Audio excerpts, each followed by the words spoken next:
hopefully. So we are live here. I don't know what my hair is doing. I had it up all day and it was wet this morning, so now it's just kind of looking crazy. But anyway, yeah, so we are live. We are doing lots of stuff in Ocala. We are so busy. It's absolutely ridiculous. So that's kind of cool. I don't know if you guys saw this or not, but there's an update to YouTube that I'm super excited about.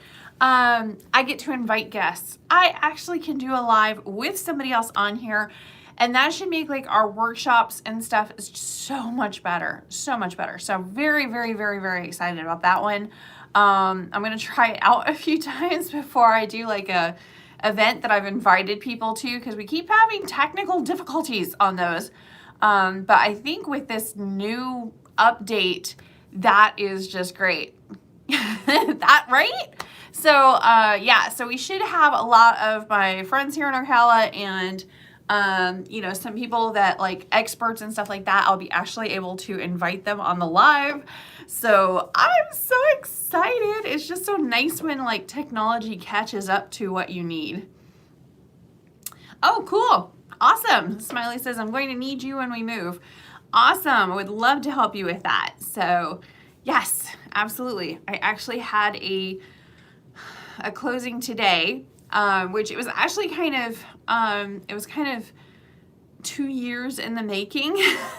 So a really wonderful family. Oh goodness, thank you.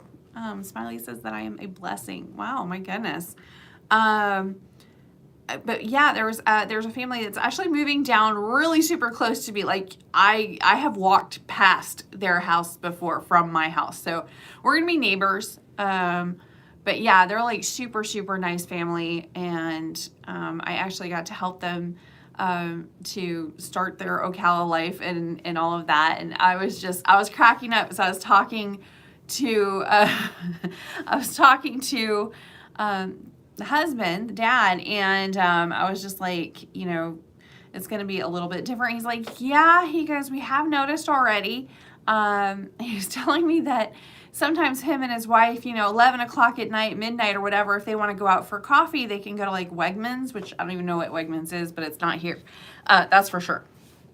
And I was like, yeah, no, we don't have anywhere really to go at like 11 o'clock at midnight for coffee. That is just such a foreign concept for us down here. And it was just funny because the title person came back in the room and I was just like, yeah, no, after like 8 or 9 o'clock at night, nobody goes out. Like those are the only people going out at that time of night are people looking for trouble because they're bored. So, oh, thank you. Yeah. So it was so funny. But yeah, we were talking about the differences between like, you know, if you're in like Orlando or Tampa, there's always some place to go and something to do or whatever.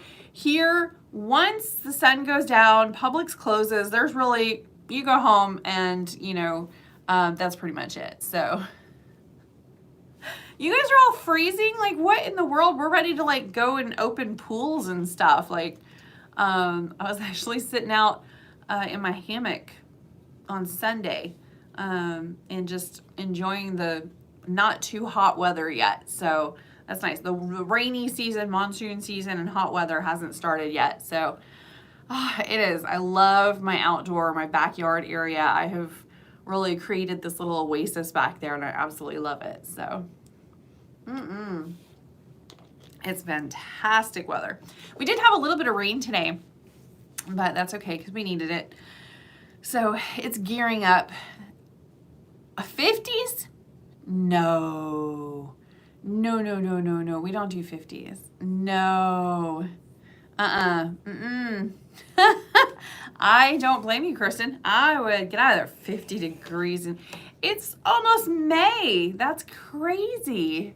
No. We're like gearing up for summertime, which mind you, for us, summertime, we kind of like 53. No, I can't. What is it at night? If that's what it is during the day, or is that the nighttime one? I don't know. It's probably, I don't know, 65, maybe 70. No, 30. No, we don't do the freezing thing. No, maybe 3 or 4 days out of the year, but no, that's cold. That's like get your winter gear kind of. Hold on, now I gotta check and see. What was it today? Okay, so right now 70 degrees, which, yeah, that's about right. But like I said, it was a little rainy today. So today was a high of 72 and a low of 62. So a little bit chilly just because we had some rain, but yeah. Where are you moving to? 40s here. Nope. And then Saturday, y'all, I've got myself into some trouble. So my daughter, I think every teenager goes through it, especially teenage girls. I don't know for sure, but I know I went through it. She has gone through a major fitness craze. Like, she went from could not care less to counting her micros and macros, and I was like, you what happened here? So she wants to go to the gym with me every day, which is great because it pushes me to go to the gym. I have been getting up earlier, not willingly, but I have been doing it. But we did say we were going to do 1 5K per month for the entire year of 2023. And we've done a few of them already. And I've already, you have to like prep in advance and all of that. Anyway, well, this Saturday is one that we're really looking forward to because it's out kind of near my house. It's actually for a really good cause. It's for Kimberly Center, which is nice. It's Kimberly Center. It's a 5K. It should be really, really good, except for there's going to have thunderstorms Saturday. So, I mean, we're going to go ahead and do it. We're in it. We're going to go ahead and do it. I am going to wear my old ugly sneakers that I don't care if they get completely waterlogged and gross. I'm not wearing my nice ones. So we're going to go out there, and I think we're going to get wet. We are going to get wet. But it should be, it's like, unless there's like lightning or something, we should be good to go. But that's on Saturday. So it's a high of 85 and a low of 66 even with that. So I think we're going to be just fine. But we'll see, because there's not like, once you get out there, there's not a whole lot of places to like, hide from some lightning. So I'm hoping that it's a nice day. We'll see. No not for a 5K. That's like over 3 miles in flip-flops. That'd be painful. But yeah, anytime I had my flip-flops on yesterday. Flip-flops are a way of life down here. It is just, you're going to be in them. Not when you're moving to Florida. It's like, meh. I mean, I have definitely spent all day in my flip-flop. I like flip-flops even at the house, just because, I mean, we have tile floors like crazy down here, so it's just a little bit of cushion. So I have my house flip-flops. I don't want like slippers because they're hot. I mean, you don't want your feet all enclosed and stuff. So y'all are competing as to see who's going to be down here first. Y'all are just going back and forth. I'm just watching it like, all right, let me know if I need to chat. But you're going to be friends by the time you get down here. But yeah, no, I do. I have my house flip-flops. They don't go outside. They just wear them around the house. But it's nice, if you're working in the kitchen or walking all over, putting laundry away and stuff, you don't want to have to like keep walking on the tile floors. So yeah, we got the house flip-flops. It works.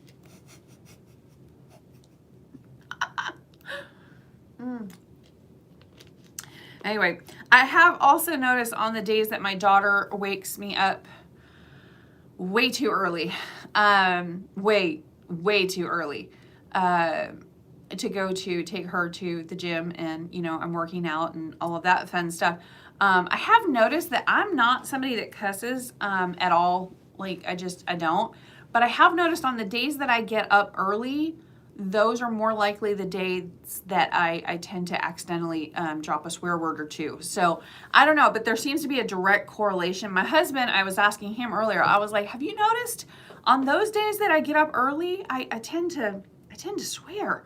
And he doesn't swear. Like, he doesn't swear at all. So, he has a little bit more self-control than I do, apparently. But yeah, there is a direct, he thinks it's because I'm hangry, because I'm working out at the gym. It's not the getting up, it's the working out. So today, I know I had to go and do the closing, and that was fun. And then I made another appointment, did that. And then I came back and I was going to grab a sandwich, and my husband, like, from an arm's length away, just hands me like an Arby's bag, and he's like, here you go, you're good. I think I'm scaring him. I'm not that bad, I promise. I'm not that bad. But yeah, I do get hangry. That's for sure. Excuse me, but so does he. So don't let him fool you. But yeah. I just I get so busy I forget to eat. And you can't do that on days you work out at the gym first thing. Because then it's just not pretty. So, anyway, but yeah. He actually gave me lunch today, so that was kind of nice.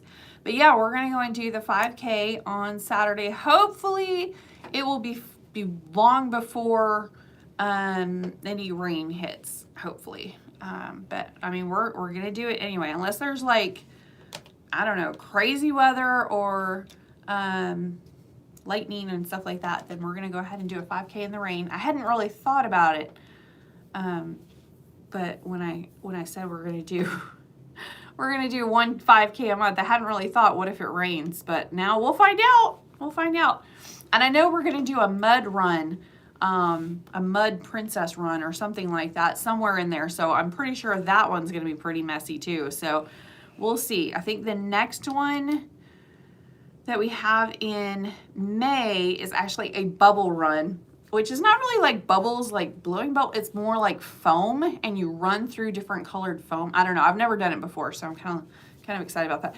But it is crazy. It is so crazy how many of these 5Ks they have all throughout the year, and you have to pick like which one you want to go and do. But we're doing some really fun ones. We've done an inflatable one. We did a bubble run at night. By the way, I don't think I would recommend that one because that was a little scary to do that at night, because I have a tendency to trip over my own feet during the day where I can actually see the ground.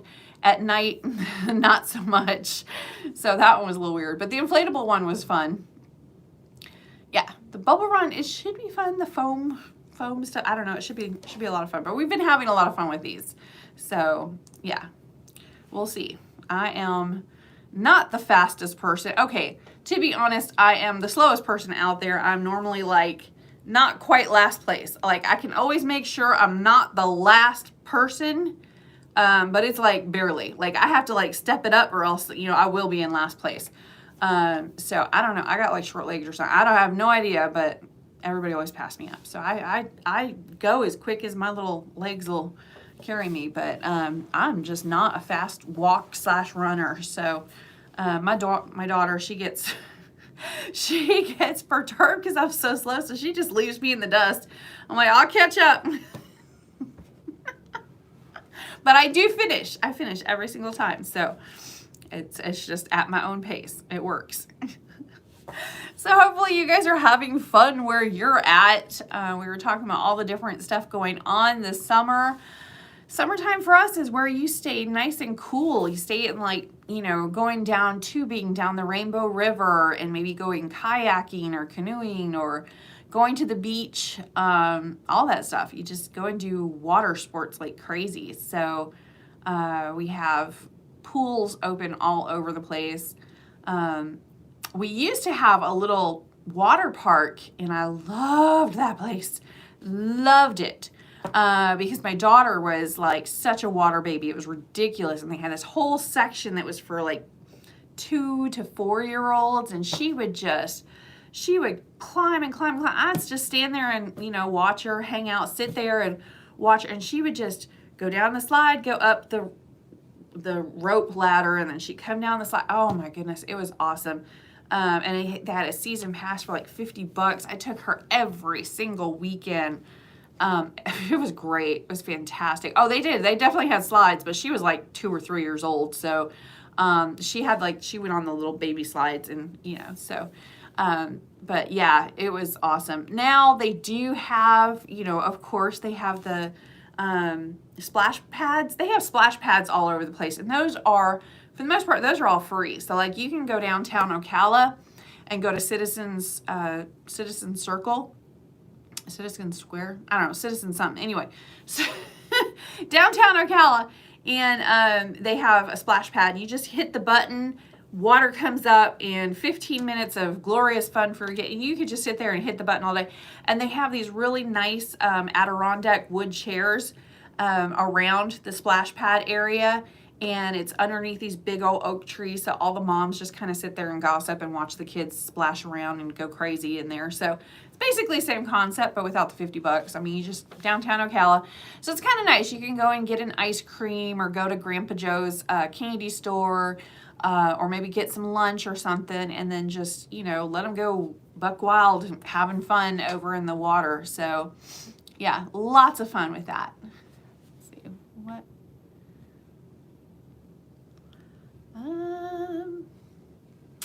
Where they do yes, they do. And there's also like running and stuff like that. There's a lot of running groups that start there, and I think Marion County runs. They start there and then they go all over on Wednesday nights, and I don't know. There's just a lot of outdoor activities and stuff. So a lot of that stuff. And then we've got outdoor concerts. We've got over at Webb Field, that's starting up on Friday nights. So just, I don't know, there's just all sorts of stuff. And of course, festivals, like insane amounts of festivals. Ridiculously insane amounts of festivals. There's always something going on somewhere. So there's always something to do. But a lot of indoor stuff happens during the summertime because it gets hot and uncomfortable. So during the day, especially on the weekends and stuff, it's going to be, you know, going to the mall. Oh, we have a new flea market that's indoors. So it was like the old Kmart. They tore out everything from Kmart and they turned it into an indoor flea market. And so they just had their grand opening. They just had it, or they're about to have it. I think they just had it. Anyway, then it's like 100 and something vendors in there, and everybody's got their little booth and stuff. So I mean, that would be a fun thing to do on a Saturday when it's hot outside or rainy or something like that. Just go out and hang out over there and see all the different vendors and stuff. So I thought it'd be cool. But that's just in time because, like I said, summer's a-coming. We're already kind of getting there. It's still that nice weather that we love, the 70s to 80s. But yeah, not too distant future, we're going to see that 80s turn to 90s, and that's where it's like, ugh. I preferred it back that way. Just a little bit. I'm not doing no 50s, though. That's crazy. I'm not doing that. When's Buc-ee's coming? They are slowly making progress on that. I mean, it's in the works. I know they are doing, so they're building an interchange off of I-75. So it's just, it'd be south of Highway 326 and north of Highway 27. So there's like I-75 going this way, and then 326, and then there's 27, and then they're gonna put it in the middle. Anyway, so that new interchange, that's where the Buc-ee's is gonna go, is that new highway interchange. So they'll get to it, but right now there's no road. There's like cow pasture. There's nothing there on either side. So they're gonna have a freeway going to I-75, but there's no there's no road there yet. On this side, there's a little bit of a road, like an itty bitty road, but now it's going to be like a big road. It's crazy. Buc-ee's is going where there were cows. I mean, there's like nothing over there but some cow fields and stuff. And now it's going to be Buc-ee's and all sorts of crazy stuff. So, what is a must try in Ocala? Ocala authentic Ocala food. That would be a hard one. Oh, I know. Red's. You have to go to Red's. That's the one. If you're a local, you're gonna poor cows. They'll be okay. No. They are, yeah, go to Red's. It is only for breakfast and lunch. And go very, very, very, very hungry. Okay, because their portions are not small at all. In fact, I think their pancakes are about yay big. Like, they're huge. Her video was very good. Okay. So, yeah, I would say Red's would be the one. If you go for lunch, they have a fried green tomato sandwich. And they have, I mean, you can get fried green. I normally get the fried green tomatoes for like the table, and then I end up eating them all. It's really sad. But anyway, they're pretty good fried green tomatoes. And the Super Club sandwich, it's called like the Amazing Super Club or something. I don't know. It's this big. It is this big, and then they cut it in 4, and then they just dump like a truckload of French fries. Like, right, I mean, it comes out, and it's just this insane amount of food. So share, even if you're really hungry, share it with one other person, because there's no way. So yeah, absolute craziness. I would have to say Red's. Red's is definitely the place. If not that, probably Gator Joe's. That's definitely, it's right on the Lake Weir. And, you know, you can actually see boats coming in, and you can walk down in the sand and, you know, hang out at the beach. It's on the lake, but yeah, it's the beach for us anyway. And you can have some gator tail there and stuff. So probably that one. And then Mojo's, of course. I mean, if you're in Ocala, you of course have to go to Mojo's. It's not even a question. That's kind of, I guess, Cajun, sort of. Cuban, Cajun, I don't know, it's this weird mix, but it's really, really good food, like super good food. They have a Ragin' Cajun pasta that's amazing, and also their Cuban sandwiches are really good, and their red beans and rice will change your life. I mean, they're just amazing, so probably any of those. They're just so good. But yeah, anytime somebody is new to Ocala, and we need to go and grab lunch or dinner or something, it's normally Mojo's, because they have them all over there. Okay, cool. You're visiting again in June. No, I do. I love going out to eat. I love the different restaurants they have here. So, and they've got some new ones. They've got some new ones coming in. We are getting a hot pot. We are getting it's a Korean barbecue and hot pot, and I cannot be more excited about it. I know everybody in larger towns, you guys are like, hot pot. I've been doing hot pot for years. Well, so have we, but outside of Ocala. We had to go to Orlando, and then they had one in Gainesville, so we went there. And I don't know if you guys have done, maybe you're from like a smaller area like mine, you've not done a hot pot. Oh, best. So fun. It is so fun. We actually, we heard about hot pot years ago from when I sounds weird, but I brought this man from China home because that just sounds so weird. But we were doing EF, which is this program where it brings like children from other countries into the United States to try our culture and kind of learn English and stuff like that. These are not kids that are like, you know, I don't know. I mean, they're very well off financially because it's a very expensive program to do this. But the first time we did it, I went over to the library, and there was this pink table all set up, and this lady was like, you know, we have these kids coming to Ocala. And I'm like, you're bringing kids from another country to Ocala? And she's like, yeah, absolutely. So you have to go through like, you know, background check, and everybody in the household background check, and they come and check out your house.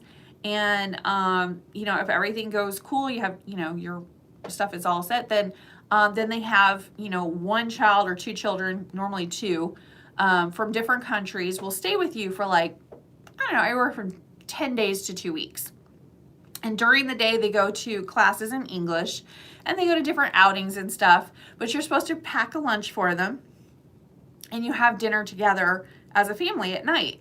And it's really cool because, I mean, we as a family, I was like, well, we can't go to China. That's expensive. But we could maybe bring China to us and find out about this different culture. So I was like, okay, that sounds great. You know, let's bring a couple kids. Well, they didn't actually have kids that needed a place. They actually had them in like 2 weeks. They were like, yeah, there's some kids coming in like 2 weeks. And the person that was supposed to have the chaperone stay with them, they actually aren't able to. They had a death in the family. Do you want the chaperone? And I was like, okay. So I go home and I was like, I did say, let me talk to my husband. So I went home and I was like, honey, it's not Teresa, most Father's Day, it's going to visit Ocala. That happens too. But yeah, I came home and I was like, honey, there's an Asian man that I would like to stay with us for, I think it was like 2 weeks. So it was really kind of fun. My husband was just like, it's always a challenge living with you. There's never a boring day. It's just never boring. He's like, whatever. So we did. It was the best experience. He's so wonderful. His name is Lawrence. That was his name he chose for over here. I could not possibly even remotely pronounce his name in China, but he's from Beijing. Sweetest man. My daughter was in tears when he left. I mean, just sobbing. She was like 9 or 10, just sobbing uncontrollably, begging for me to allow him to stay with her. I'm like, honey, it is not up to me. This man is married. He has a wife. He has to go home too. But yeah, my whole family just absolutely loved him, adopted him. I mean, he was just so much fun, and he just was so enamored with all things and how different it was. And it's just little things, really strange things, like having a dryer or a dishwasher was just totally like blowing his mind. So just kind of different with that. And then we've done it again since then, we had a young boy from, it wasn't from Barcelona, but it was very close. Anyway, it was in Spain. So he actually just stayed with us. He stayed with us for about 2 weeks. It was just great. You know, it was just something different. But what I was going to talk about is the hot pot. So when we had this man stay with us, he kind of got homesick after, I don't know, probably 8 or 9 days. It kind of like the thrill of it kind of wore off, and he was just talking about how much he loved hot pot, and we're like, we have no idea what this is.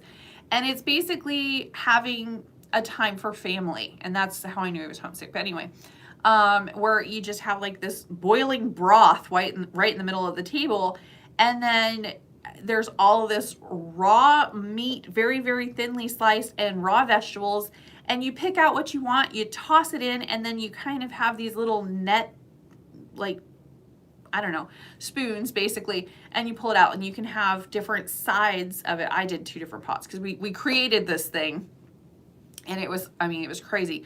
And then you have like different noodles or rice or whatever that you put with it. But it was so good. It sort of shocked me. I had to go to 3 different stores to find the ingredients for all this stuff and the setup and everything. But yeah, it was so good. So we've done it multiple times. And then I found out they actually have restaurants in bigger cities. So we went to Orlando, and, you know, we've done this hot pot thing, and it's just such a cool experience. If you ever get the chance to go, just go. It's amazing.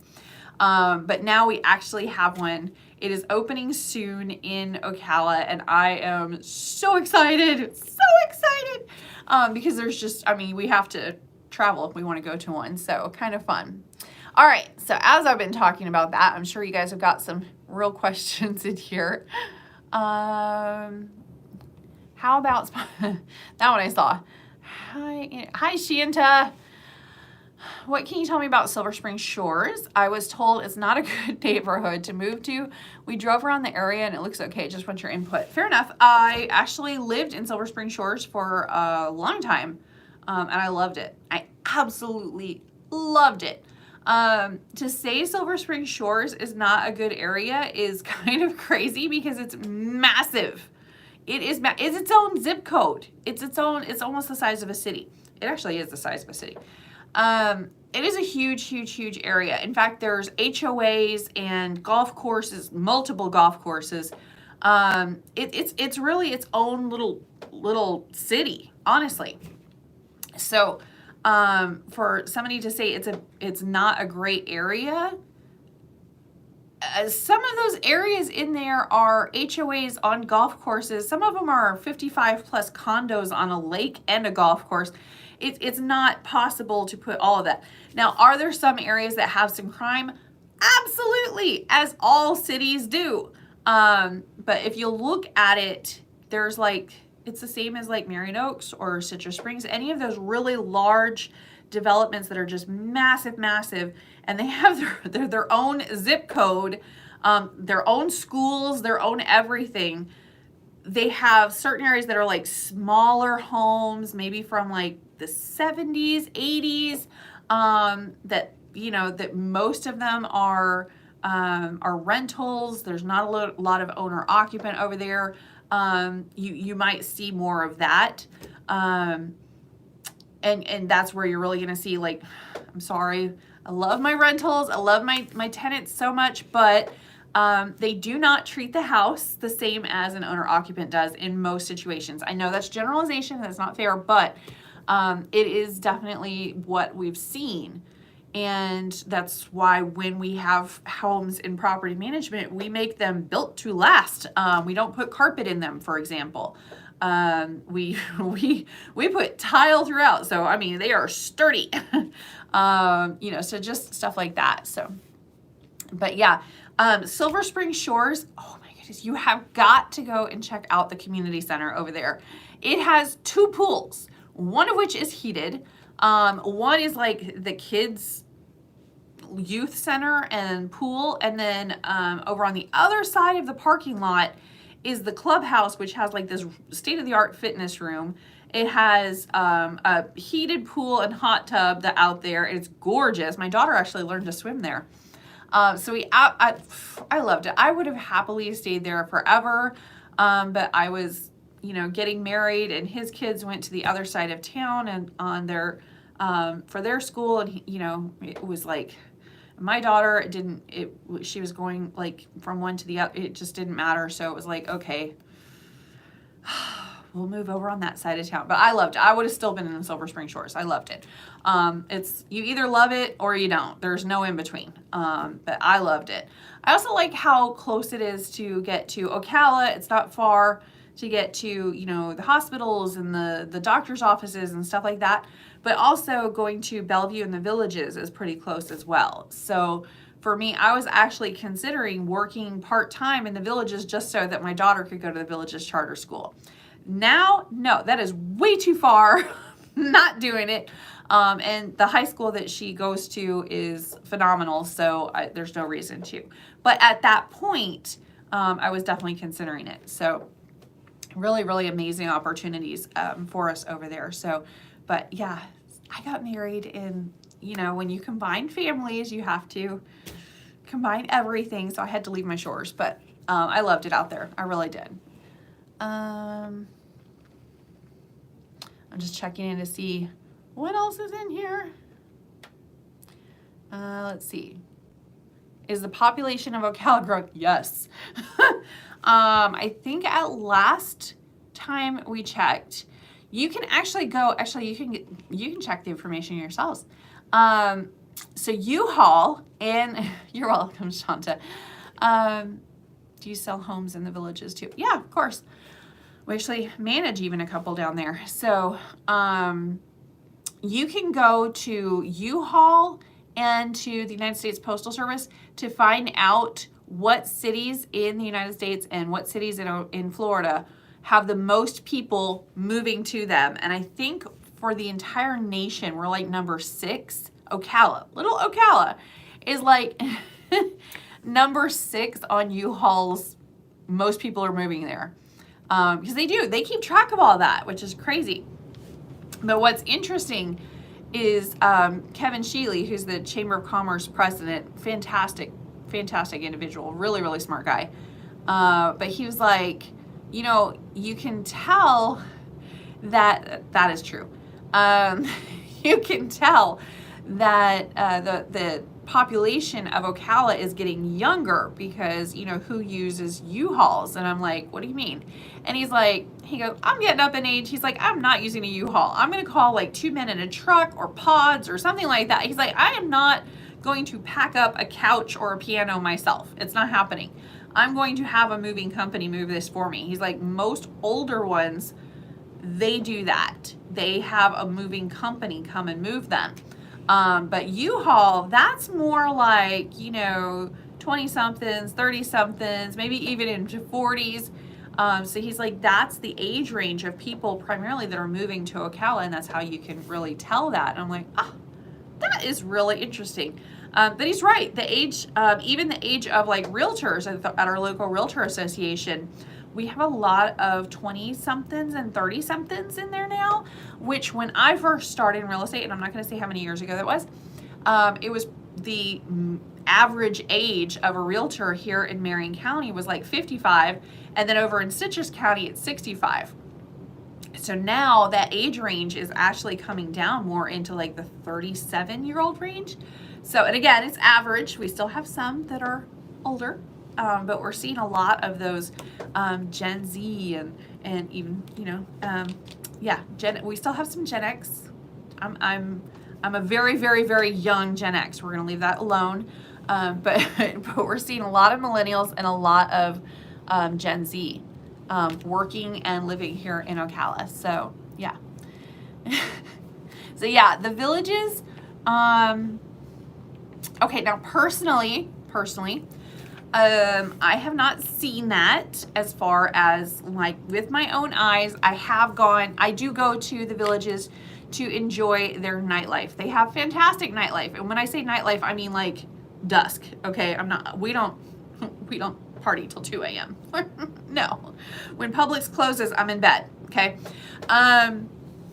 But they on Friday and Saturday nights, it might be every night of the week, I don't know, but I know for Friday and Saturday nights, it's some of their village centers, like Sumter Landing is my favorite. It has Haagen-Dazs ice cream restaurant, and it has all these other really cool restaurants, and it has Barnes & Noble and all these really cool stores to walk around in. And normally on Friday nights or Saturday nights, I don't remember which, but they'll have all of these really decked out golf carts, and they'll have them all parked up, and it's like a golf cart car show, and it's just fantastic. Is it music every night? Okay, so I think it's live music on Friday and Saturday, but it's music every night. But they have all these chairs, and and it's free. It's all, you know, all the music and everything is free, and they have a DJ and everything. It's really fun. And you just go and dance right there in the town square, and it's just a really wonderful, wholesome, fun thing to do. It's really great. So that's, as far as partying, I mean, that's awesome. You know, they love to go out to eat. They love to party. They love to deck out their golf carts and stuff, and just have a really great time.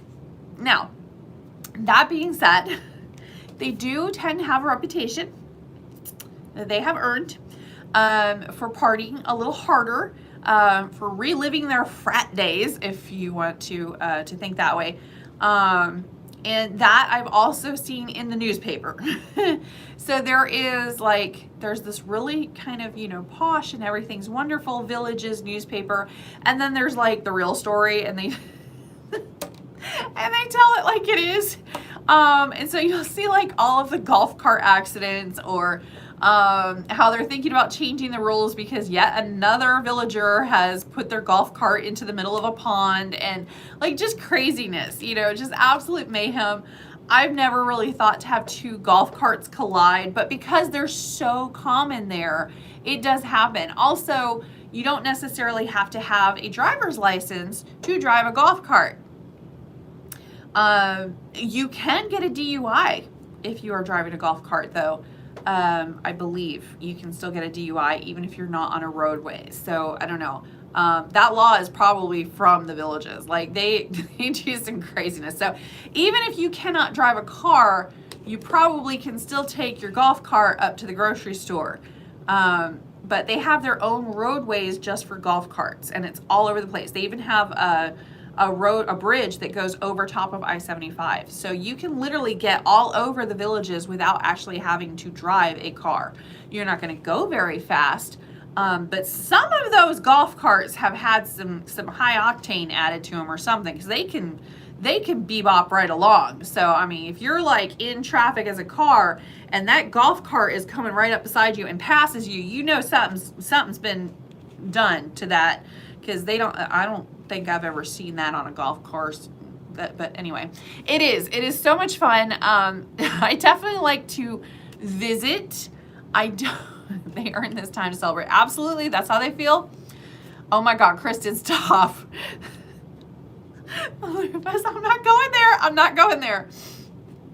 Yeah. It's crazy. They do. They have a lot of fun. They have a lot of time on their hands, a lot of money on their hands, and they have a great time down there. But I like to go and visit. I like to go and just watch the mayhem. But I mean, just a few of them maybe misbehaving, definitely gives the rest of them a bad name. For the most part, they are well-rounded individuals that, you know, they keep themselves out of trouble. But some of them make up for the rest of them. You know, whatever. But, you know, I mean, you did have to worry about more things when you were in your frat days that you don't have to worry about when you're postmenopausal. So, you know, there's that. So, whatever. It's different. It's very different down there. But I don't know. They have fun. They live it up. They have a great time down there. And they definitely know, you know, they've got some amazing restaurants. I went to a restaurant where the waiters and the hostess and everybody, they were all singing like opera and different songs, a grand piano in the middle. And you're just sitting there eating dinner and living your life. And there's these amazing, talented voices. Just all of a sudden the waiter just starts singing opera. It's amazing. I mean, how cool is that? You know, it's dinner and a show. So I don't know. It's just cool. It's just really cool. They've got all sorts of really great restaurants, a lot of great shopping and stuff down there too. The seller builder. So it just depends. It really just depends. Normally, all of that's figured out long before a buyer is found. He's asking about new construction. So if you are purchasing new construction, normally it's the seller that does that. Now, it's the price of a 4.3 new construction. Between $300 and $400, depending on what you want. I saw some beautiful 4.3s over in Marion Oaks. I just recently showed them to a buyer, and they were like $399. Tile flooring throughout, gorgeous. Anyway, so it just depends. As far as some custom new construction, that normally, like, you'll get a commission for selling the land. If it really just depends. It really just depends. Sometimes the buyer will pay for like custom homes. Sometimes the buyer will go ahead and pay it because they don't, they want to save some money. So instead of having the builder actually build it into their cost or whatever, they'll just be like, look, I want cost plus, and that's it. And I'm going to pay the realtor myself. Normally with new construction, especially if the house is not completed, you generally want to have a realtor going down and checking on things and nagging the builder. So we'll go in. I had somebody recently on there was like, on the channel, I don't know why they would come to a realtor's channel and be like, you shouldn't use a realtor. I mean, what sense does that make? But anyway, but he was like, you know, for new construction, it was actually a woman, I think. She's like, you don't need a realtor, just go do it all yourself. And I'm like, well, that's okay if you want to do that, but then you're just not represented. So if you are in another state and you're moving down here, yeah, you're going to go look at the different construction, but you're going to go look at like one builder or maybe another builder. What about all the other builders that are maybe smaller and they can offer more? So going and seeing all of those, just getting all of the options, custom built, like really find out what's available to you at what price ranges helps. And then normally those houses are not completed. So having somebody able to go maybe once a week and take a video of what it looks like right now is really helpful, because you can tell pretty quickly if it's actually going to close on time, depending on if there's a roof on it. And most times the builders are not going to stop what they're doing and be like, yeah, let me send you an updated video this week. They're not going to do that. They're not going to do that. They may or may not even take your calls. Like once they're under contract, they're like, we'll get to it when we get to it. You know, I mean, it's just, it's not the same. It's not the same. So yeah, so I just did that actually that was actually the closing today. There was new construction, and they had the builder's website, but actually the colors and the granite and everything were not on the website, or they were reversed. So I'm like, they were like, here's, you know, the area we want, I'm like, okay, let me just go and do a couple of videos for you real quick. And I did it as if they were walking next to me. And then there were some more questions on it. So I went and like of the kitchen and stuff. Okay, well, let's go do this. And then there were some add-ons like a screen porch. Okay, let's go check on the screen porch. You know, it was just checking on it. That's what you do. So, but stuff like that, those are paid the same. If you have like for the larger builders like Lennar, DR Horton and stuff like that, if you have a realtor or you don't have a realtor, you pay the same amount. There's just, that's how it is. And our commissions are figured out depending on how many of those houses that we sell. Like one of my agents, she gets paid more from DR Horton than she does than other agents. Like I don't even get paid as much as she gets paid from DR Horton because she sold several houses. She loves DR Horton. She bought a DR Horton. She lives in a DR Horton home in Silver Spring Shores, actually. She absolutely loves her neighborhood. She loves those homes. She loves the HOA. She's like practically like queen of the HOA over there, but she's not even on the HOA. It's really weird. She's got like a Facebook group. Anyway, she's like the biggest cheerleader over there. So she actually does. She gets like bonuses and stuff because she's working.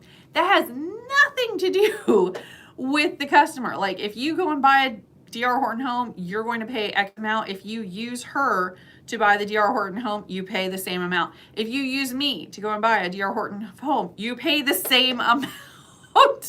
And that happens the same with any of the larger builders. So it's just up to you, basically, if you want to use a realtor or if you just want to go direct with the builder. It just depends. So totally up to you.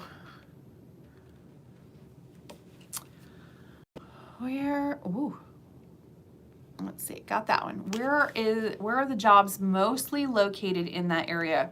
What is the travel time? 400K seems high. What jobs are you looking for? Because there's a lot of different jobs, like a lot. If you are doing anything with healthcare, welcome to the mothership. Like Florida is the place for healthcare. It is really crazy how many healthcare related jobs there are available here. Especially when you live close to the Villages. Villages has a lot of healthcare related jobs. Traveling nurses, traveling surgeons even. It's all really, really big here. So just a lot of healthcare related jobs. And there's a lot of jobs that are related to like helping with those kind of jobs too. So maybe if you do, if you're a drug rep or medical equipment, those are all kind of healthcare related jobs, even though you don't work like in a hospital or on people, more not with people. Anyway, so there's a lot of those. I would say probably closest to right in the city of Ocala or going down to the Villages or going up towards Gainesville because they're Shands. But like Shands up in Gainesville is actually building a hospital here in Ocala just off of I-75. So, I mean, it's everywhere. Construction, there's a lot of construction jobs right now. A lot with distribution centers. You can do really good money with like FedEx and Chewy and Amazon and all of that. That's all here. I think Amazon just walking through the door starts at like $15, $16, $17 an hour. It's kind of crazy. So, and that's just no skills. You just walk in the door. That's it.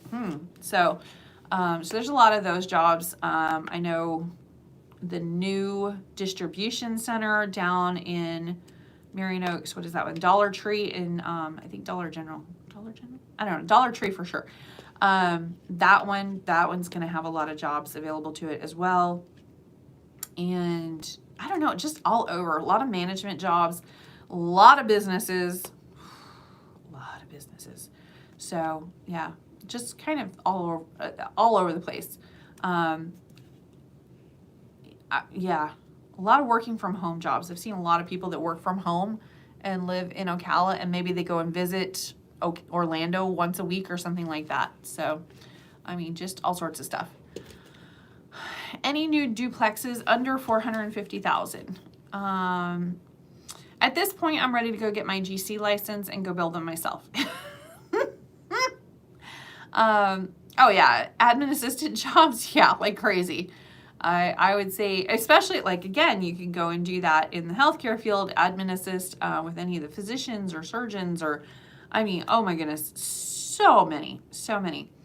But like my sister, she actually started working at Cheney Brothers, which is a distribution logistics kind of thing for food distribution.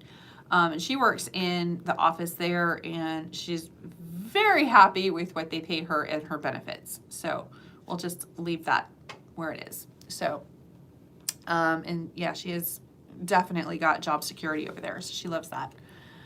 Super helpful. Thank you. You're welcome. Just wondering if the short-term rental website has gone live yet. Oh, that thing. I'm just about ready to, like the domain and the website that I've created and spent so much time on, it have refused to communicate. So I'm just gonna scrap it all and start over, and it'll be a lot faster this way. So I will have that up by the end of this week. So yeah, it's weird. We have like half of it, like all the background stuff is done.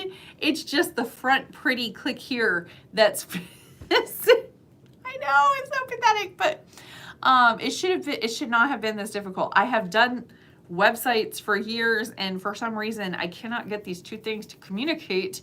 So I'm just like, scrap it. Just scrap it. I'm gonna just start over, and then eventually I'll make that something else, or I'll just forward it over to the other one. But anyway, but unfortunately I had to go to Orlando last week. I say unfortunately, it was a really good training, really good education and stuff. But I was busy over there, so I have not been able to work on that very much. We have a whole bunch of stuff. I know you guys don't see this stuff when we're just running right along in the background doing a whole bunch of really cool stuff. Just changing a lot of the way we're doing stuff, and it's really exciting, but you guys don't see it out there. You see stuff like the website and stuff, and it's like, okay, that's like the pretty package on top of the big gifts that we have. Like, it's just, but yeah, but you still have to have the pretty package, so I'm working on it. But yeah, I had 2 days over in Orlando for a training for the instructor stuff that I've been doing. So yeah,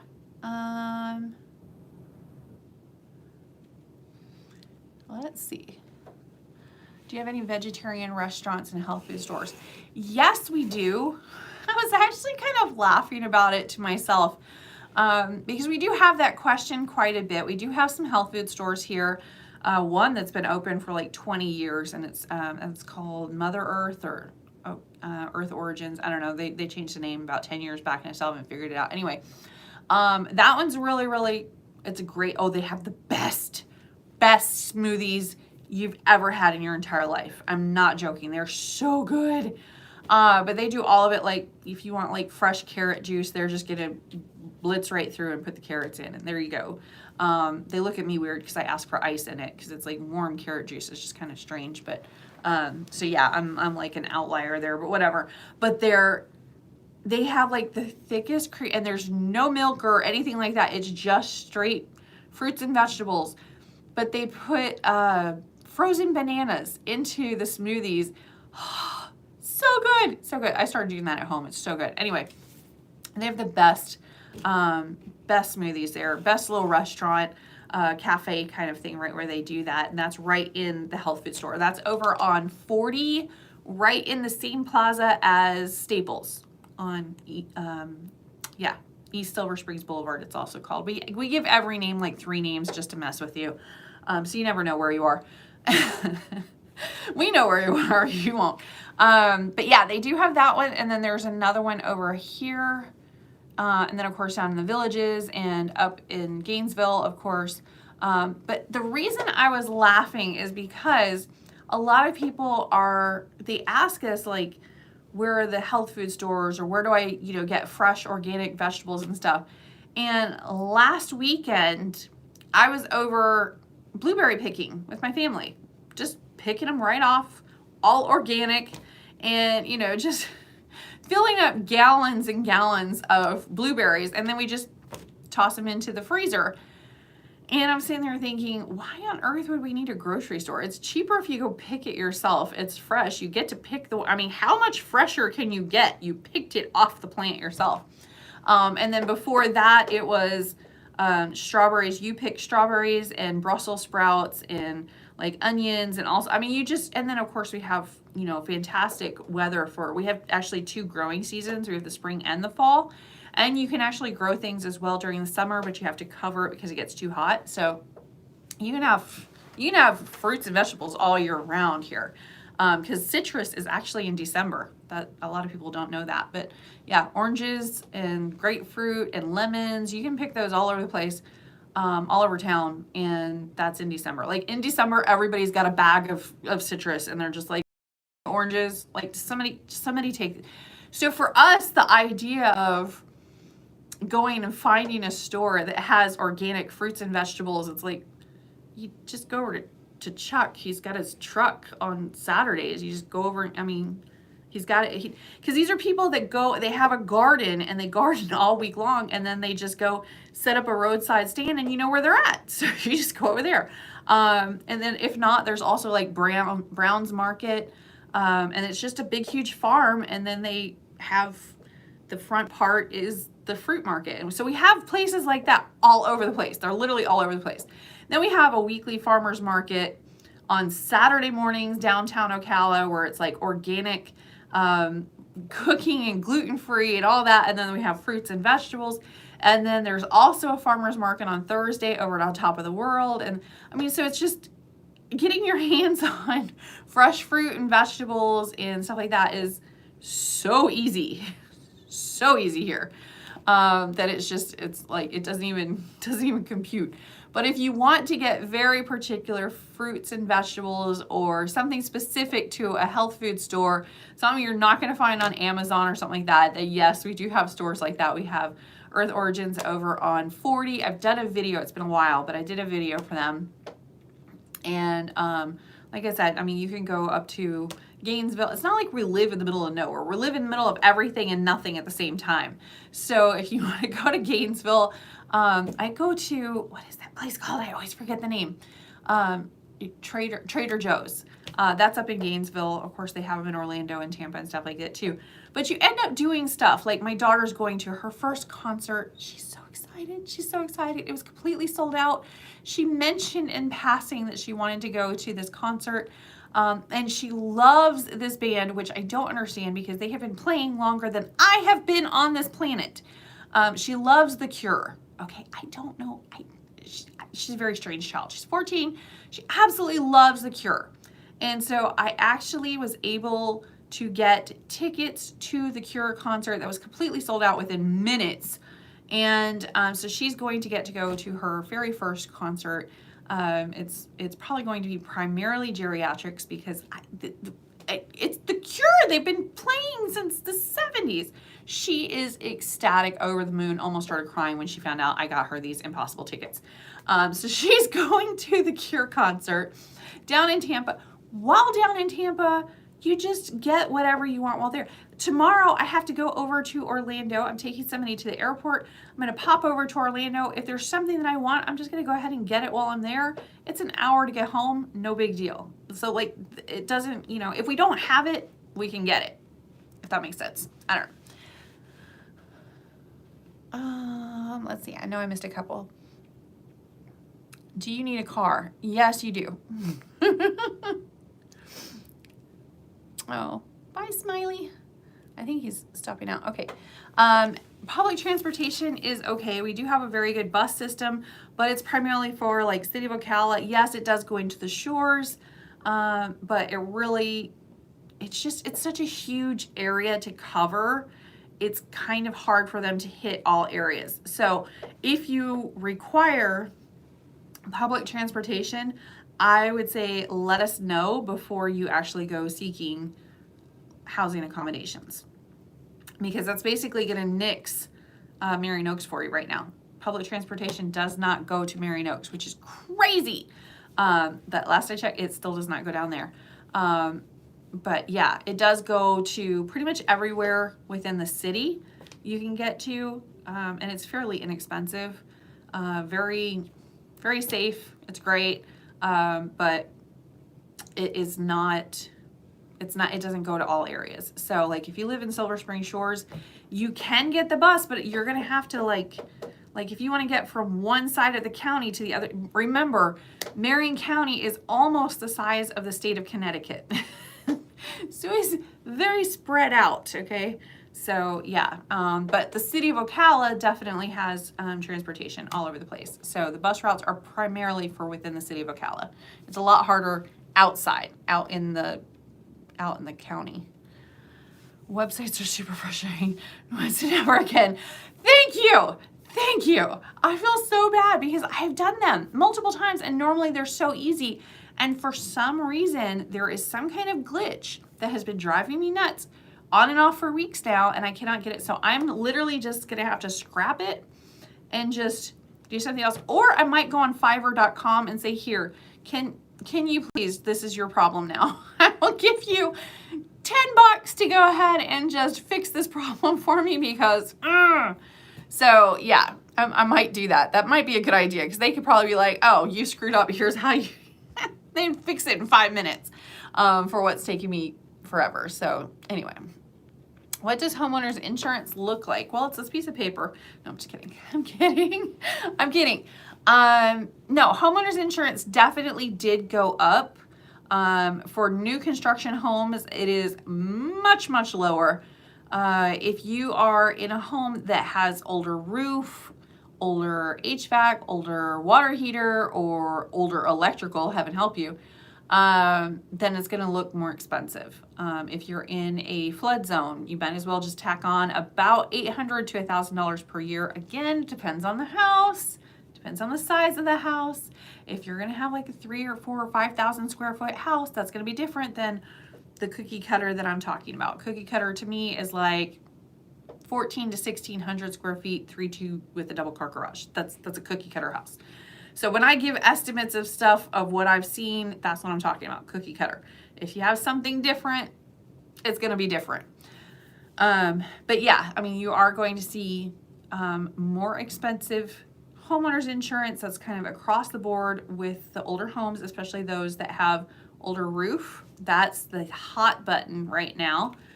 Since so many people thought it would be a brilliant idea to get the insurance company to go ahead and pay for their roof, even though there was not storm damage to it, it was just old.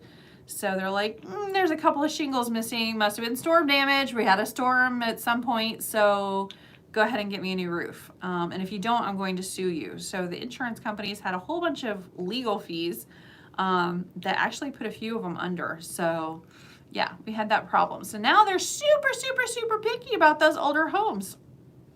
Wonder why. So yeah, problem. So yeah, you can do all sorts of stuff with homeowners insurance, but it catches up to you. And normally it's pretty mean when it does. So that is what we're facing right now. But again, it is just kind of a fact of life. You kind of got to do it. Indra, can you take a flight from Ocala Airport to Orlando as long as it's a private? Are you going to be flying it? No. Commercial flights really don't go out of Ocala at this particular moment. That is the biggest push from the chamber. It's true. It's the biggest push from the Chamber of Commerce. They're really trying to get a commercial airline here in Ocala. So it's possible. The airport is big enough. We can land 747s here without a problem. The problem is there's just not that many people yet. Our population is just on the border of where a commercial airline will be like, yeah, that's a good place to invest our money and, do all of that there. So as soon as we have one of those companies do that, that would be great. But like a lot of them have other places that they've already, like Allegiant is over, Air is over at Sanford Orlando Airport. By the way, that's my favorite airport. It is. I love Sanford Orlando Airport. It is like no frills, no fuss. Just, it's more like a business kind of commuter place, but you can have like really inexpensive flights there. So I would always check. Not Orlando Airport. Orlando Airport is like, welcome to Disney World. You know, it's like whew, over the top. That's MCO. The other one is Sanford Orlando Airport. And they're only about 15-20 minutes from each other, both of them in Orlando. It's just one is more north of town. I happen to really like the Sanford Orlando Airport because it is tiny. It is so small. So you're in and out so fast. So yeah, that's the one that I like. But MCO is okay too. Pretty much every airline flies in and out of MCO. And MCO now has the best thing ever. They are just opening up their train depot within the MCO airport, which is really cool. I've been waiting literally 10 years for this to happen. I'm so excited. But they have a high-speed train that is going from Orlando all the way down to Miami. And it is just about to start service in Orlando. So yeah, okay, so excited. And then after they're done with that portion, then they're actually going to have it go from MCO Airport also to Tampa. So, I mean, how cool is that? I'm hoping they'll have like a little station in between in like Lakeland or something. That'd be cool. Or something over by the turnpike. So all of those villagers can go. Wouldn't that be cool? So we'll see what happens. But I would love to have access going through Ocala at some point in the next 10 years where you can actually go to any part of Florida on a high-speed train. That would be, my dreams would come true. Anyway, I love trains. I love the idea of a high-speed train, a commuter train going to all the different points in Florida and just, you know, Wi-Fi me up, give me a drink, and let me just chill out and enjoy the scenery. Oh, how cool is that? Love it. Love it. I'm not a huge fan of driving, especially we have a lot of older ones. Just getting on a train. Plus, it's a high-speed train. You can get from Orlando Airport to Miami, where the cruise ships are and stuff, right there. You can do that in 3 hours. If I drive, it takes 5. Depending on traffic, it might take 10. Anyway, so yeah, I'm really excited about that. But that's the MCO Airport. They just opened the train terminal in the MCO Airport like last week. It's so cool. And then, so yeah, MCO, which is the big, massive Orlando Airport, Sanford Orlando Airport, which is little itty bitty, just north of that. Gainesville, you can also fly into, and then it's just about 45 minutes, 30 minutes, 45 minutes to come into Ocala from there. And Tampa. Tampa is super easy. You just on and off the turnpike. It's like it dead ends right into the airport. So, so that one's pretty easy too. And sometimes you can get cheaper flights going into Tampa. Tampa is a little bit longer distance, maybe about an hour and a half as opposed to an hour and 15 minutes. But I mean, it's just that much. So. Oh, I'm so glad you're working with Sharni. Yes, Sharni is awesome. She is so awesome to work with. She is such a professional. It's so crazy. We have to inspect new construction. I guess I have to go to Orlando, then figure out how to get to Ocala. Yes.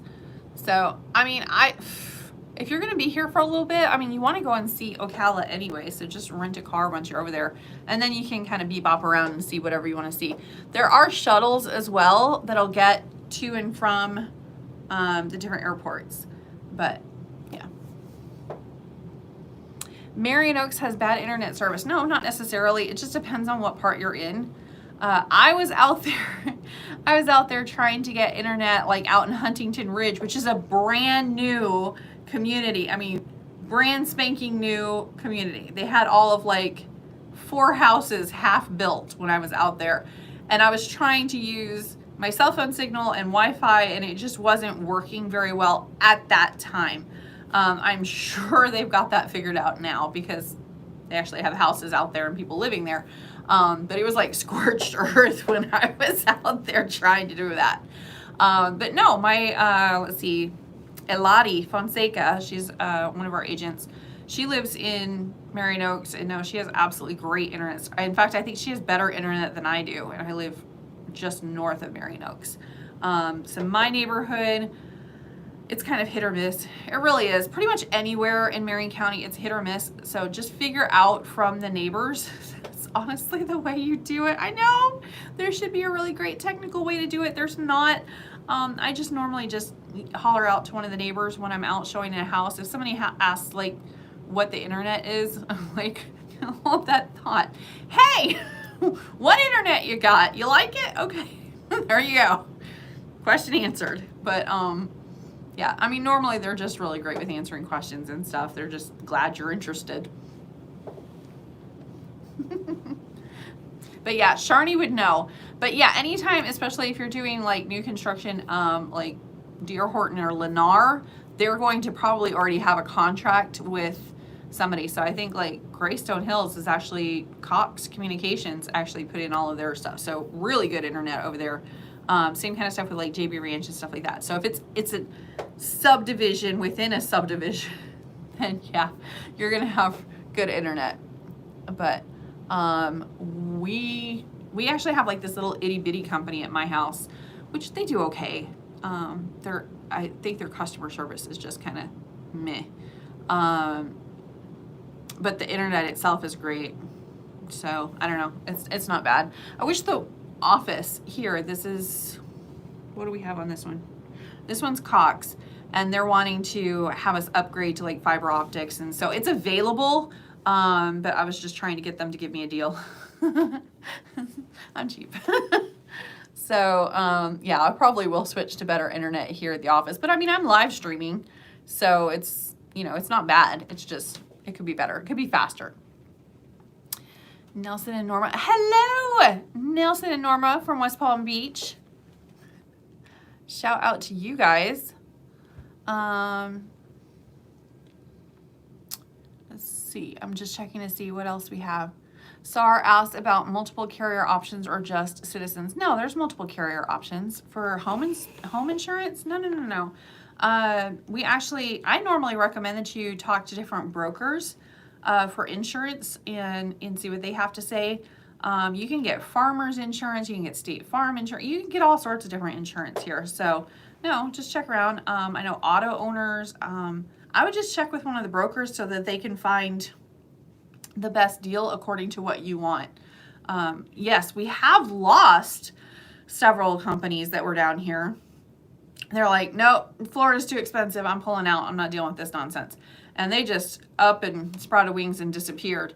But there's still a lot of insurance companies that you can get insurance through. It just makes it a little more difficult if you're like getting some older home, or you know, if you're doing a mobile home, or especially an older mobile home, those are a little more complicated. But no, there's a lot of companies still available and options for you, so that's not a problem.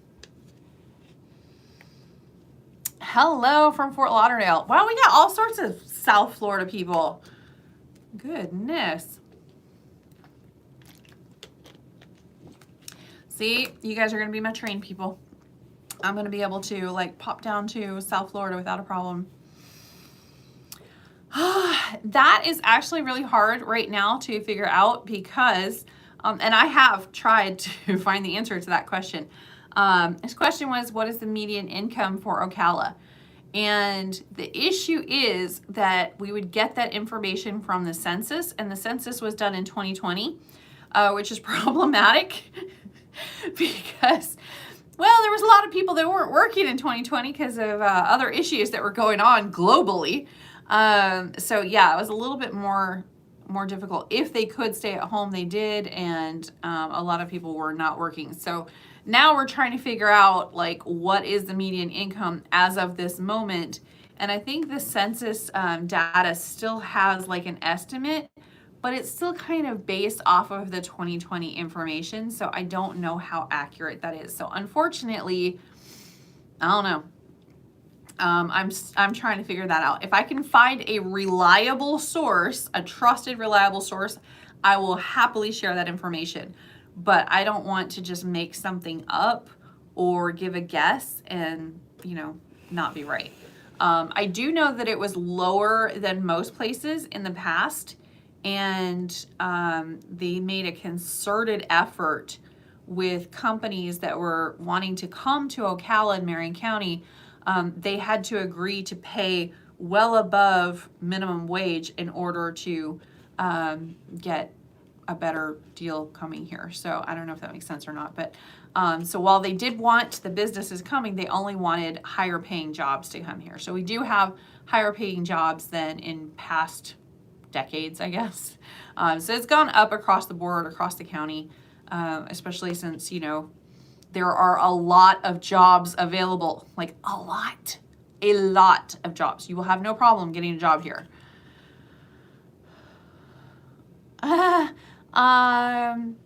Okay, so gas stoves are popular in areas where the electric is expensive. So you're gonna find those more within the city of Ocala. Also, if you're way out in the county, it's hard because you're gonna have to run gas lines out there. And nobody really likes having we call it the propane pig. That big metal thing that kind of it's so ugly. I don't know. I've seen a few houses where they actually buried them in the yard, and you just, open the can to refill it. So that's kind of cool. I would do that. I would so do that. So you can add a gas stove and propane and gas water heater, all of that stuff. If you want to, you just use one of the propane pigs and you're good to go. But if you want to use, we have the gas company is TECO, People's Gas, TECO. And those gas lines are primarily within the city of Ocala. Also, city of Ocala electric and utilities is expensive, okay? Very expensive. So that's another reason why they like having gas in those areas. So yeah, you can get it. There are certain subdivisions and certain areas that you can definitely get gas. It's available to you, and then you just decide if you want to use it or not. But definitely within the city limits of Ocala, there's a lot of houses that have it because it's readily available. So yeah. For me personally, if I were in an area that had expensive electric, I'd probably go solar before I would go gas. But some people absolutely love cooking on a gas stove. They absolutely adore it. It's hit or miss for me. I don't care. I know, I'm sorry. But yeah, I mean, for me, it's not all that. It's not a big deal. It's just not. But I'm not exactly like a gourmet chef, so whatever. Oh, that's a much tougher question. So yeah, we do property management. We have, I don't know, about 200 properties in management. Allowing pets is difficult because it's high risk for the owners. So it's not necessarily the property managers. It might be the owners of the houses. The issue is right now, we don't have any rentals, right now, none, zip. So even if we had a rental available, a few months ago, we had a whole slew of rentals available. I was like, okay, this is weird. Now, nothing. I was in a property management meeting this morning, and I'm like, y'all got anything? So we are actively trying to find owners that have properties they want us to manage, just because we would like to have something to offer to the people that call us and want rentals. So right now we have a waiting list, which is kind of crazy. Especially with the rents, they're high, but it's just really hard to find rentals right now. So, we do what we can to help. A lot of people get frustrated because, they're wanting, we got on a 2-bedroom, I think it was a 2-bedroom, 2-bedroom duplex that we were managing, we're still managing, it is, I think, right around $1,000 a month, and we had 10 different people. As soon as it went live on our website, we had 10 different people apply.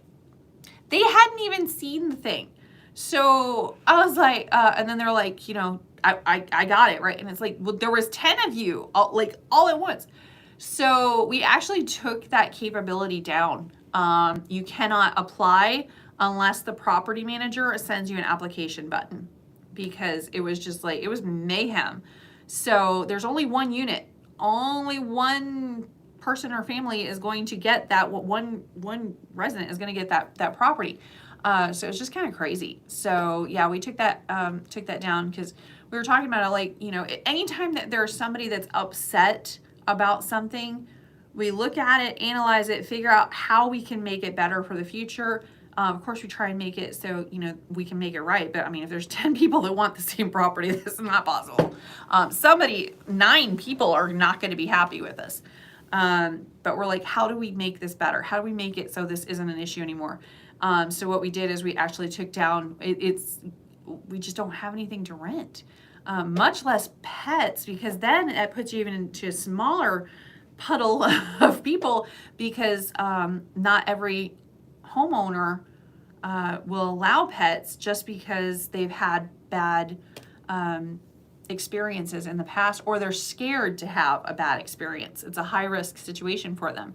So yeah, it really just depends. Some owners are like, absolutely, I've never had an issue, or if I did, it was resolved, so let's go ahead and do it. And sometimes that's just not the case. So unfortunately, right now, I don't know right now.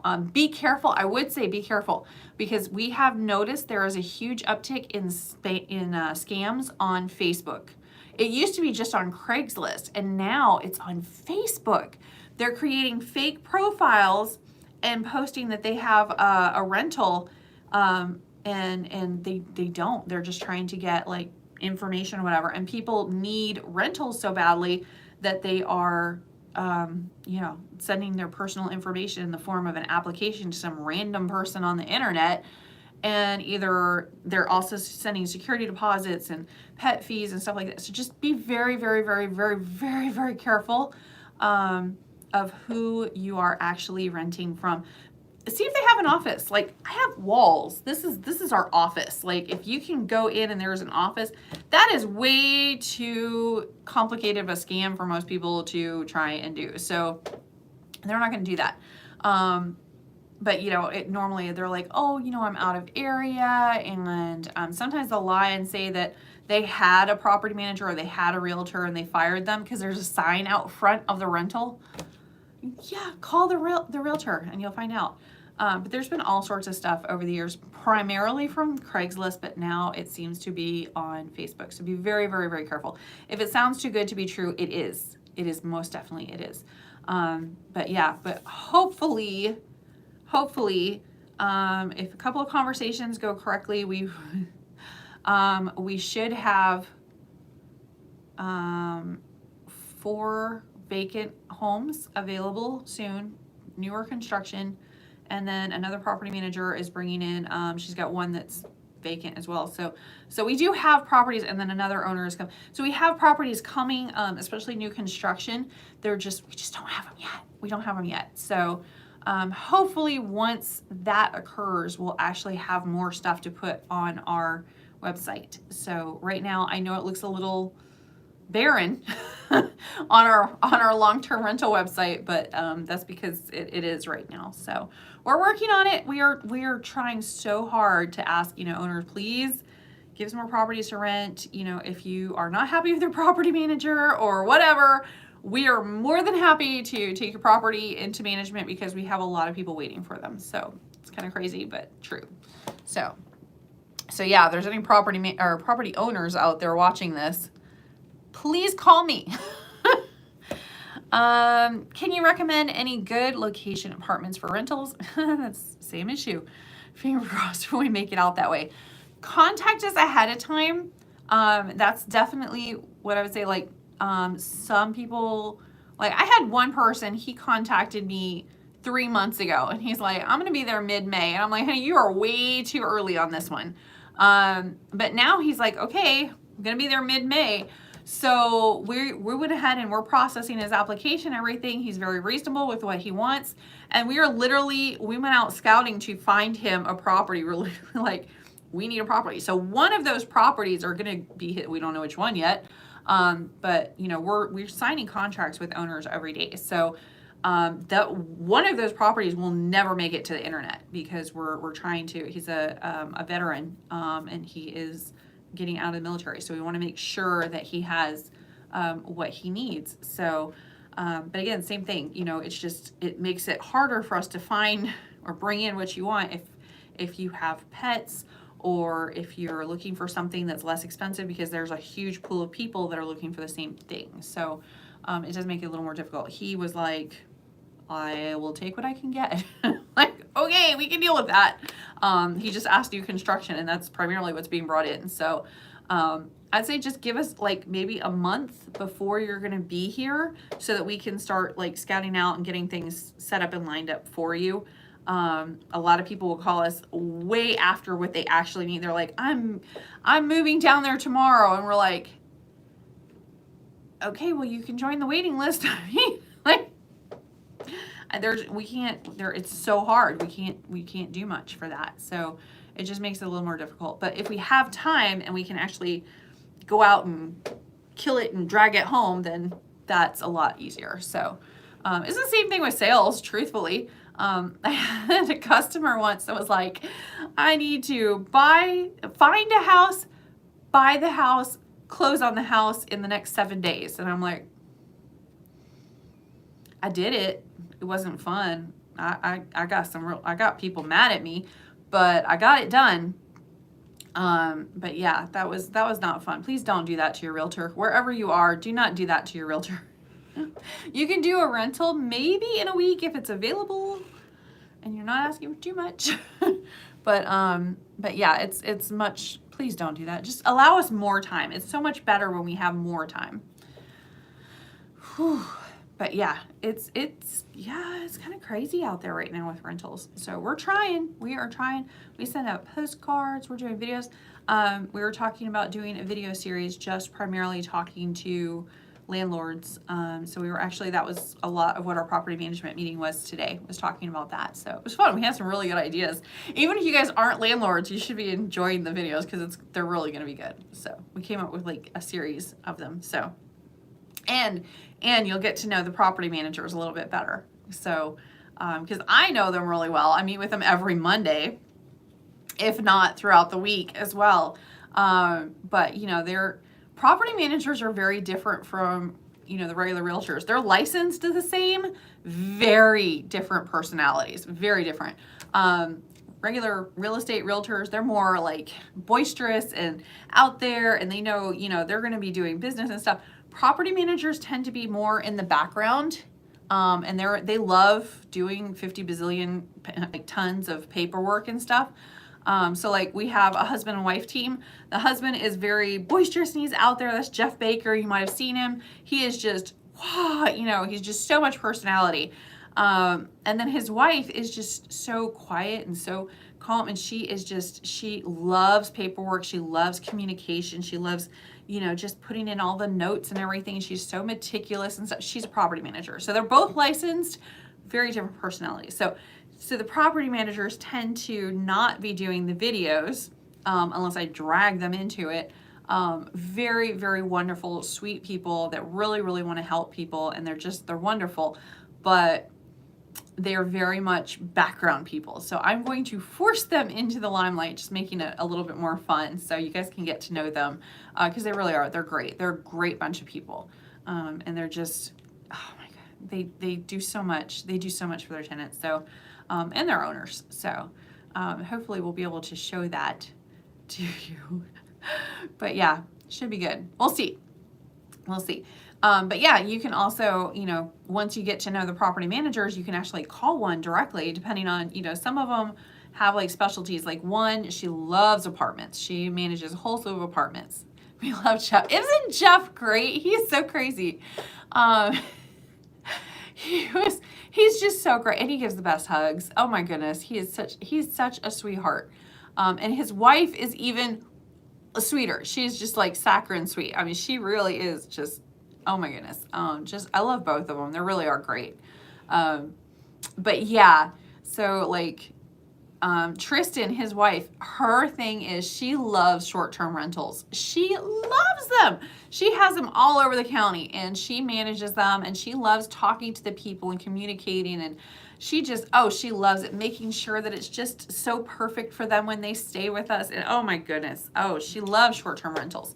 So that's her thing. Everybody has not just the niche of property management, but also the niche of what aspect of property management. Sharni likes working with investors more so than anything. But it's just, it's cool. It's cool to see, you know, the different stuff that they really are into and stuff. So, but yeah, some of them get into it just because they want to do their own investing at some point in the future, and they want to know all the laws and the legalities and the paperwork and everything, the whole machine of it. So they get into it for that reason too. So it's kind of cool. They get very, very, very educated and knowledgeable around here. So there is no other way to be. When I opened the brokerage, that was one of the things I wanted, is I wanted the most educated and professional realtors. Don't need to be the biggest. I just wanted it to be the best. You know, really, really have educated realtors. And not only that, but people that will educate others and help them and explain things, not just assume that they know. So yeah.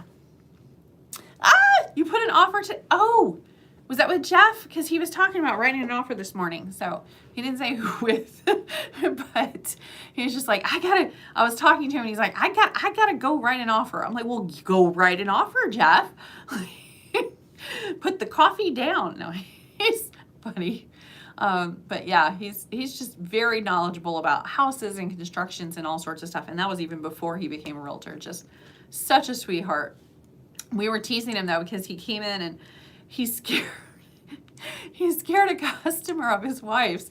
So his wife was supposed to meet with somebody, and I know because I watched the camera footage later and I was freaking laughing so hard. But Jeff is a very big guy, okay? He's also former military. He doesn't, you know, he's a shaved head, like it's like, you know, like it is gone, like there's nothing there. And he's tall. He's a big guy, okay? And he is just the sweetest teddy bear of a human being, okay? But if you don't know him at all, and this guy comes, he's a bit intimidating, okay? Which he gets a kick out of because he's just not like that at all. But yeah, he came into the lobby because there was somebody waiting for his wife, and his wife was busy doing a lease signing. So he went to, you know, help the person come in and sit down in a quiet area out of the lobby, which sometimes is Grand Central Station. So he did, but he came out and he's like, hi, and this woman was like, yeah. I just died. I was like laughing so hard when I saw. So immediately he just changed his personality completely and was like toned it down completely. He is a professional, but he realized that that was not the approach with this particular person. It just cracked me up how quickly he completely just, his whole personality just, and he became very slow and calm and quiet and helping this person into another area so that his wife, and just explaining that his wife was doing a lease signing, she would be right with him. You know, just very, very calm and quiet and everything. But it was just so funny, the first reaction. It's brilliant. I loved it. I absolutely loved it. So, yeah, if you... So you'll have to ask Jeff when you see him if he's scared any customers lately, and he'll be like, what? So funny. We're in the early stages of selling in another state, so we are still early stages. We'll probably rent for a year, then buy. That's a good idea, normally. I got the last sentence. Just getting our feet wet, the Florida market. Fair enough. Definitely fair enough. And who knows, what if you don't like Ocala, or you want one section versus another section versus, you know, whatever. So yeah, that's definitely a good thing to do. We actually have a thing here where if you are renting from us, and then after, it has to be a minimum of 4 months. There's some stipulations, but if you are renting from us and you decide to go ahead and purchase a home, you can actually have your realtor if you use a realtor with our company, that realtor will pay your cancellation fees to the owner. So that is very helpful. That is very, very helpful. So then you don't have to necessarily, you can sign a 1-year lease and get all of the benefits of that. But then after, 6 months, if you're like, okay, we do like this area, this is for us, we want to go ahead and purchase a home, you're not tied down. You don't have to wait for another 6 months, or you don't have to worry about expensive cancellation fees or whatever, because your realtor will do that. We did have somebody that was like, hey, yeah, I went ahead and I had this other realtor from another company and we're going to use them. And I was like, cool, that's cool too. And they're like, yeah, but we still want you guys to pay our cancellation fees. And I'm like, that's not how it works. They pay it out of their commission. So how they're not getting a commission? How would that work? No. You need to talk to that realtor that you hired and ask them to pay your cancellation fees out of their commission. That's how that works. And they're like, well, they won't do that. And I'm like, that it had nothing to do with us. So like, okay, I mean, you can use whoever you want. It's cool. But you have to, when you hire your realtor, you have to figure out your fees and whatnot with them. So that's totally up to them and up to you to figure out. That I am not going to tell somebody else what they do or do not need to do as far that. Nope. That is violation of antitrust. You can do as you like to do. No. I know what my realtors will do, but I don't know. I can't dictate what anybody else does. That's up to them. So, and what you negotiate with them is what you negotiate with them. So, super helpful. Game changer. Yes, absolutely. If it's going to be less than 4 months, then I would say just do one of the Airbnbs with, well, I call them Airbnbs, but they're not. We don't necessarily put them on Airbnb. So that's a misnomer. Short-term rentals. I keep telling Tristan, I've got to get that stuck in my head because we are going away from those programs and doing our own in-house programs. So, which is really, really helpful, especially since those programs are primarily like 2-night stay, 3-night stay, something like that. And we have a lot of people that want like a month or 2 months or something. So it's just very different. We're having a hard time making sure that our customers are taken care of. And that was the whole reason we started doing short-term rentals in the first place, is to make sure that somebody that maybe has new construction and the house isn't quite ready yet, we have a place for them. So something in between is kind of a gap type thing. And they don't have to like move all their furniture in and then move all their furniture out and worry about if their California king size bed is going to fit. No, it's all there. It's all done. Just you have your stuff in storage and it just goes right into your house. So you don't have to move 6 times. So we just try and work it out. Like we see what issues people are facing and try and create a program that's going to help them do that. So, and kind of it's trial and error. So we kind of figure it out as we go along. So anyway, but yeah, we try.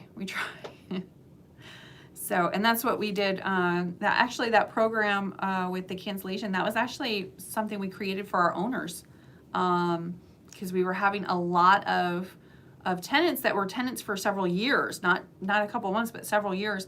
And then no notice, no nothing, didn't even clean up the house. And then they're like, I bought a house. I don't need good landlord references. I'm out of here. And it was like, after the fact, like they were already gone and they were just kind of left there. And it was like, what in the world? So that's how that program was actually born, was like, well, let's, instead of making it like antagonistic of, you're on your side and I'm on this side and blah, blah, blah. We're not going to do that. Let's walk hand in hand and figure out how we can help you get what you want, like get your security deposit back and get, figure out how use it to buy new furniture in your new house, like that's crazy. So, let's walk hand in hand together. So it's more of a service to you as you're moving into your new home, as opposed to, just doing whatever. And then the owner's like, what just happened? So it was trying to figure out between the owner and the tenant what they both needed and what we could do so both of them got what they needed. And that's actually how that program was created. So it seems to be working. It seems to be helping. We've been helping a lot of people over the last few years doing that. So we'll see. But yeah, that was the best we could do with the situations we had. We're like, well, we can do this and we can do this and we can kind of, but that's what a property manager is supposed to do, is they're supposed to try and figure out what the owner wants and what the tenant needs and walk the tightrope between the two and make sure that all parties are as happy as you can possibly make them. So we do have a cat and a dog. Would we be able to use short-term rental program? Some of the short-term rentals do allow for pets, actually. So yes, you'd have to talk to Tristan. So yeah, talk to Tristan and see which ones, it's not if, it's which ones will allow for pets, and you should be good to go. So, and 2 different species too. You're just making it so difficult. Because some owners will be like, okay, I'll allow pets, only dogs or only cats. I don't want the other. So yeah, and it just depends. But I do believe she has a few properties. She keeps getting more of these short-term rentals. She really loves the short-term rentals. So as she's doing that, and we got to furnish a few of them, so it was kind of fun. I gotta admit, it was fun. It was not fun at the time because it was like we had people that were like ready to come stay, and so I had like a weekend to furnish an entire apartment, all the way down to like a can opener. If you ever think about doing that in like a weekend, it's yeah, don't do that. But we did. We got it all done, and it looked really good when it was done. So, oop, I just kicked the stand.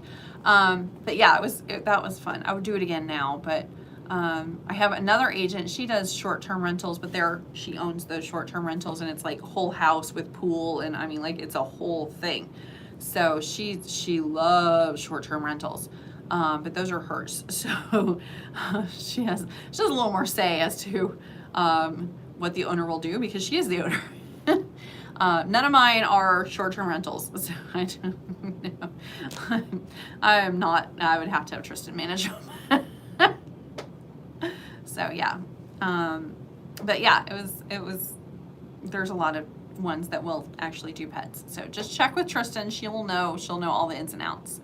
And also depends on what she needs. If she has if you need like a 3-bedroom and she's only got a 1-bedroom that will allow pets, I mean, that's going to be problematic. So, but she's got a lot of different properties in different places, and she can help you with that. But yeah, if you're doing the short-term rental, I would make sure and let her know way ahead of time, because she needs to block that time out for you so that somebody doesn't try and do like a week stay somewhere in the middle. So yeah, work on that. But yeah. Okay, I think I got all the questions. You guys were so talkative tonight. I love it. Thank you so much. It makes it go so much faster and so awesome. I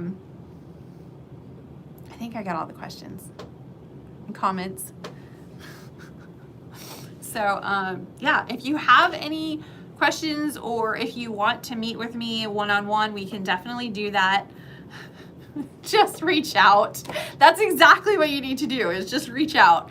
I pretty much see the whole company and see where everybody is and what they're doing. But if you ask me specifics on one rental out of like 200, no, no, that's not what I can do. I'm really good at being like, I know which property manager will do that particular thing. So that's not a problem. But for me to know exactly which rental is going to allow short term and which one it has enough bedrooms, and yeah, I'm not your person for that. But I can get you the person. I have the person. I'm not it. But yeah, just reach out. I mean, if it's like way ahead of time, that's totally cool. We're not going to hold you to. If you're like, I think in 6 months, here's what I'm looking for. But you know, we may have more rentals in 6 months, so who knows? But yeah, just let us know. Now, if you want to ask me questions, you can go on my Calendly link, which is in basically every description of every video I've ever done. If you want to meet with a specific realtor, just go on our website, which is GER.ExpectationsRealty.com, and each one of them have a Calendly link, or they're supposed to. If they don't, like my husband, I don't even know if he knows what Calendly is, so he's just not going to do that. He likes doing the background thing. He loves hanging out in the background. So he is definitely the wind beneath my wings. Like Today, for example, he threw an Arby's bag at me. It was like, you're gonna be hangry, here, you know, catch. So I don't even eat Arby's, but I did because I was starving. So yeah, he just sees ahead of time and plans for stuff, and he's Mr. Detailed. But for him to come in and do like a live on YouTube, never gonna happen. Never. He'll sit with me once in a while if I beg, but no. But like on our website, I don't even know that he has his picture up there. So he likes to be in the background. It's the strangest realtor ever. It's crazy. But yeah, if you do have any questions or if you want to meet with me, I will be more than happy to do that. Just go ahead and pop right into my Calendly. That has a direct link right into my Google Calendar.